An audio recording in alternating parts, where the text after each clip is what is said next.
Students, आज हम आपको पॉलिनॉमियल्स के जीरोस और उनके कोफिशिएंट्स का आपस में क्या रिलेशन है, क्या संबंध है, इसको हम आपको जो है यहाँ पे बताने जा रहे हैं। और जैसा कि आप पॉलिनॉमियल्स में यानी कि कक्षा 8 में ही माने कि एक चर वाले रैखिक बहुपद के शून्यकों का,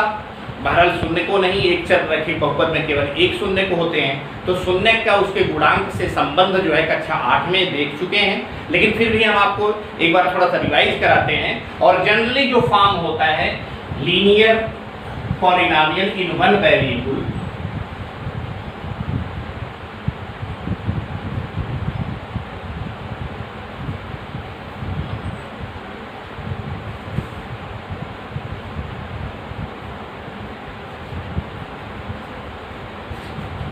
ये जो जनरल फॉर्म होता है इसका बेटा, यानी कि linear polynomial with one variable, या इसको आप हिंदी में कहेंगे कि एक चर वाले रैखिक बहुपद का जो जनरल फॉर्म होता है ax प्लस b होता है, और where a and b are constant and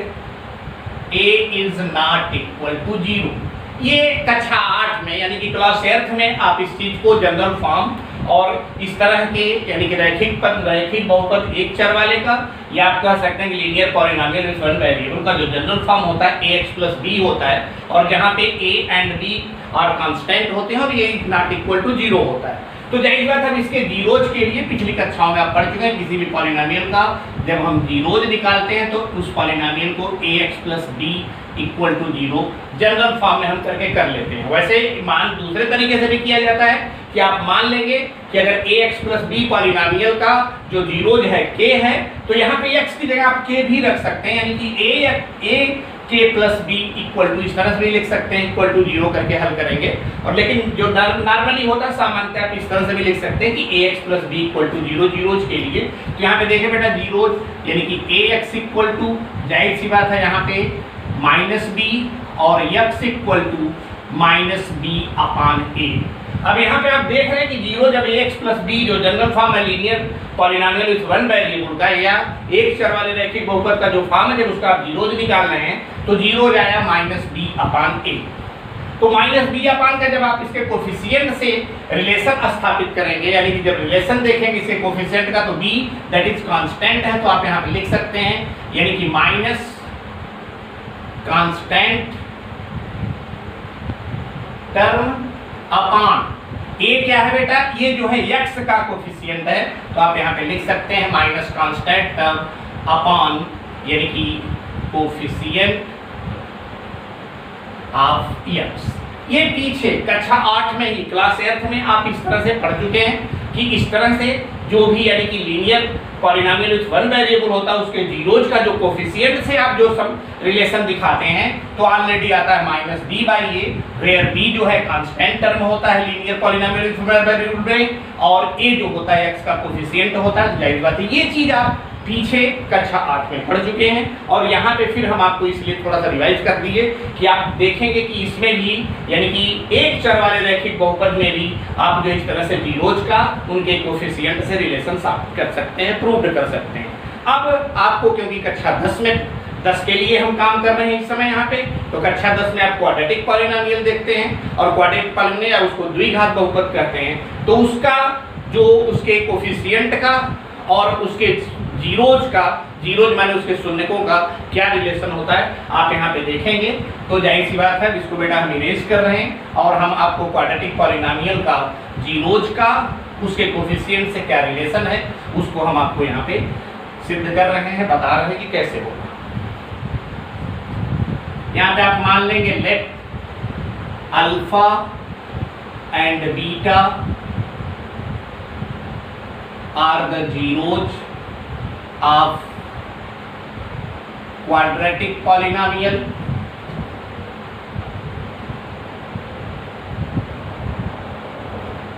ax square plus bx plus c with variable x। यानी कि जाहिर बात है जो जनरल फॉर्म होता है क्वाड्रेटिक पॉलिनोमियल का ax² + bx + c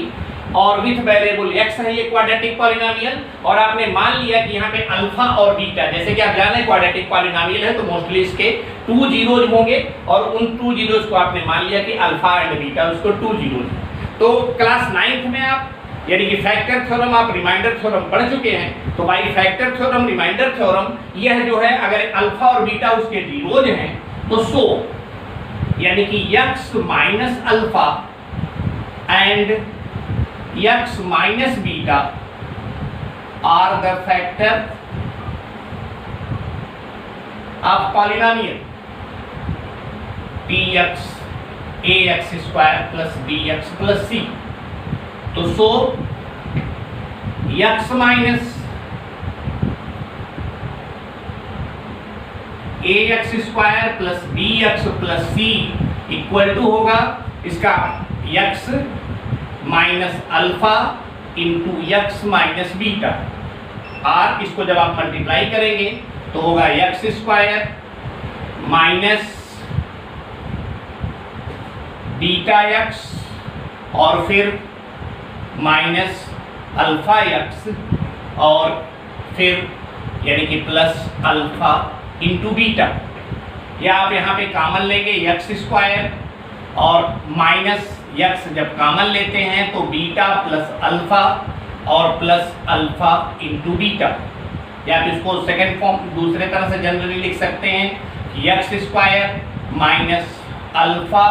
plus beta into x plus alpha into beta. बेटा आप यहाँ पे जो चल रहे हैं इससे आप दो क्वेश्चन, या तो सबसे पहले तो आप यहाँ पे हम इसी तरह से इसको आगे बढ़ा करके अभी हम इसको जो है सिद्ध करेंगे कि कोफिशिएंट का जीरो से क्या रिलेशन है। लेकिन यहीं पे आप एक चीज ध्यान से सुन लीजिए कि अगर दो जीरोज दिए हुए हैं क्वाड्रेटिक पॉलिनोमियल के तो क्वाड्रेटिक पॉलिनोमियल हम कैसे फॉर्म करते हैं। तो जाहिर बात है उसके लिए भी ये फार्मूला आपको काम करेगा, क्योंकि यहाँ पे दिया हुआ था कि अल्फा और बीटा जीरोज हैं। तो जाहिर बात है अल्फा और बीटा जब जीरोज होंगे तो x माइनस अल्फा और x माइनस बीटा जो इसके फैक्टर्स होंगे, तो जाहिर बात है जब इसके फैक्टर्स होंगे तो x² + bx + c equal to होगा x minus alpha into x minus beta. और जाहिर बात है मल्टीप्लिकेशन करने पे आपको ये फॉर्म में आ गया। तो आपको अगर कोई जीरो दो जीरो दिए हुए क्वाड्रेटिक पॉलिनोमियल के तो क्वाड्रेटिक पॉलिनोमियल्स आप इस तरह से इस फार्मूले पे जाके फॉर्म कर सकते हैं।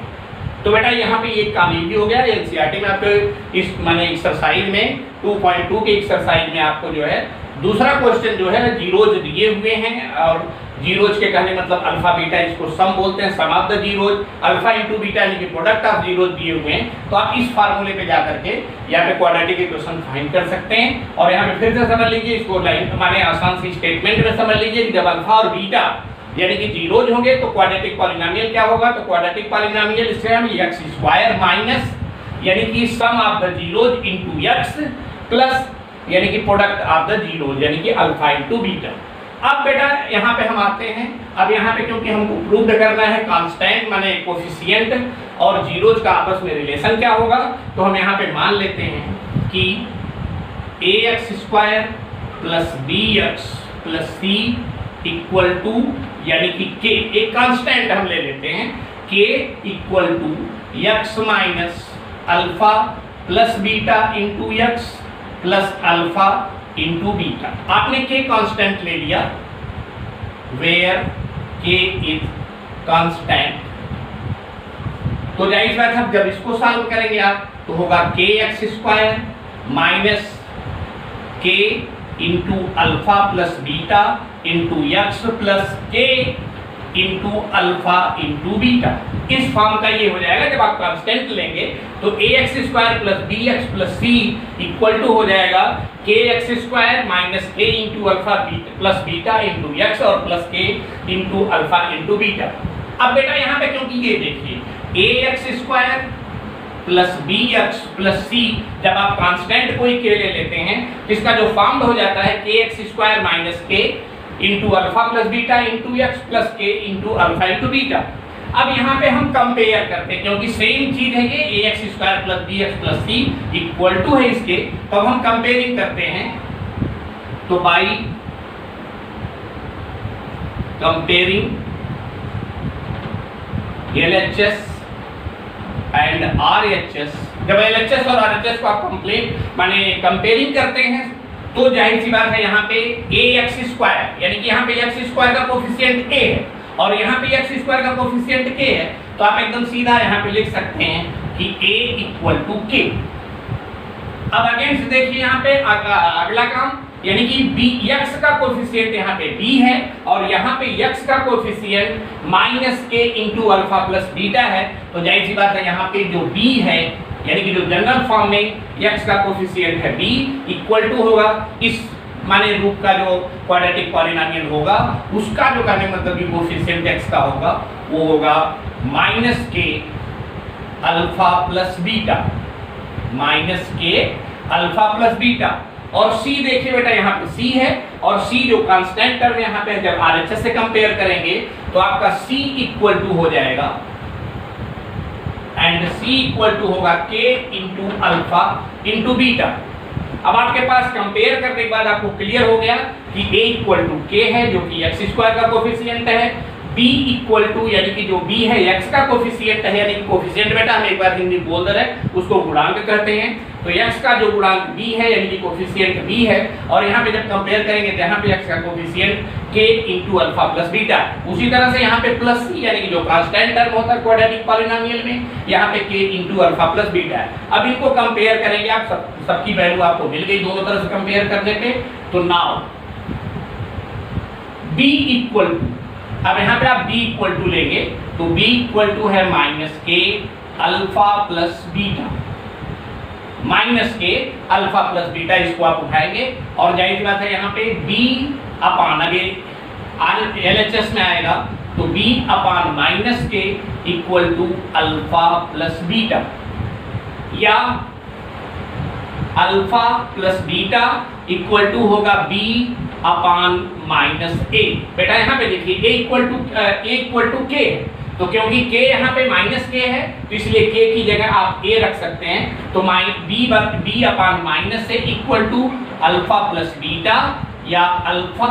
प्लस बीटा इक्वल टू, ये माइनस ऊपर जाएगा जब आप इसका रसम करते हैं स्टैंडर्ड फॉर्म में, तो -b अपान a यानी कि alpha plus beta equal to -b upon a, या आप इसको लिख सकते हैं कि alpha plus beta equal to, अब alpha plus beta equal to जाहिर सी बात है आप यहाँ कंपेयर करेंगे, -b क्या है, -b यानी कि -x का कोफिशिएंट है, तो जाहिर बात आप यहाँ पे लिख सकते हैं minus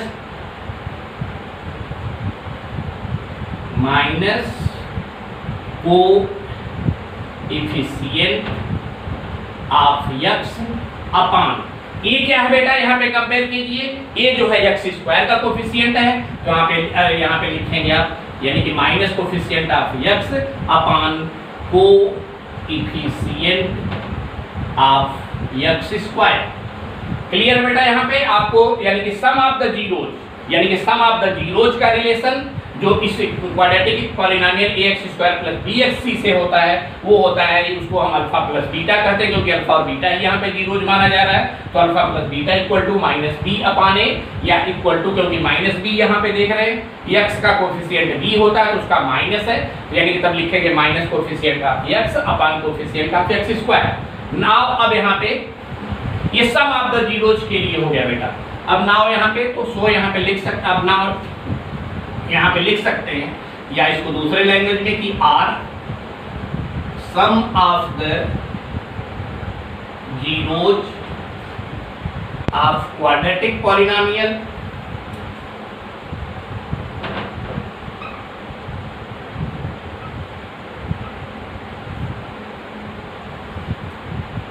quadratic polynomial equal to होता है -b अपान a, या इस लैंग्वेज में भी आप लिख सकते हैं। अब आप थोड़ा सा कंपेयर कीजिए अल्फा इंटू बीटा यानी कि प्रोडक्ट ऑफ जीरोज का कोफिशिएंट से क्या रिलेशन है, तो आइए यहाँ पे अब नेक्स्ट में नाउ यानी कि c कांस्टेंट टर्म है तो c इक्वल टू यानी कि k into alpha into beta, या आप यहाँ पे क्योंकि आपको अल्फा इंटू बीटा यानी कि प्रोडक्ट ही पता करना है तो अल्फा इंटू बीटा अपान होगा यहाँ पे c upon k, alpha into beta equal to c upon k। अब क्योंकि k इक्वल टू 1 है तो जाहिर सी बात है यहाँ पे आपका होगा alpha into beta k equal to a है, यहाँ पे आपका पहले से ही लिखा हुआ है कि k को जब हमने मैंने कंपेयर किया था, k इक्वल टू a है, तो यहाँ पे k की जगह आप लिख सकते हैं यानी कि a c अपान a, या आप इसको क्वाड्रेटिक पॉलिनोमियल के हिसाब से लिख सकते हैं। c क्या है? कांस्टेंट टर्म है, तो आप यहाँ पे लिख सकते हैं कांस्टेंट टर्म,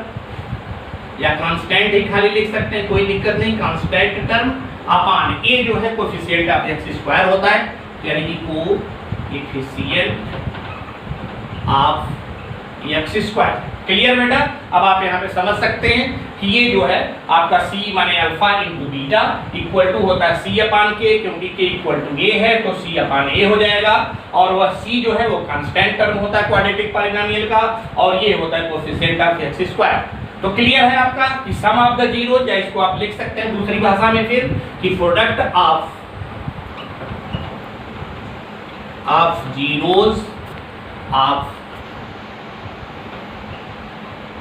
क्वाड्रेटिक पॉलिनोमियल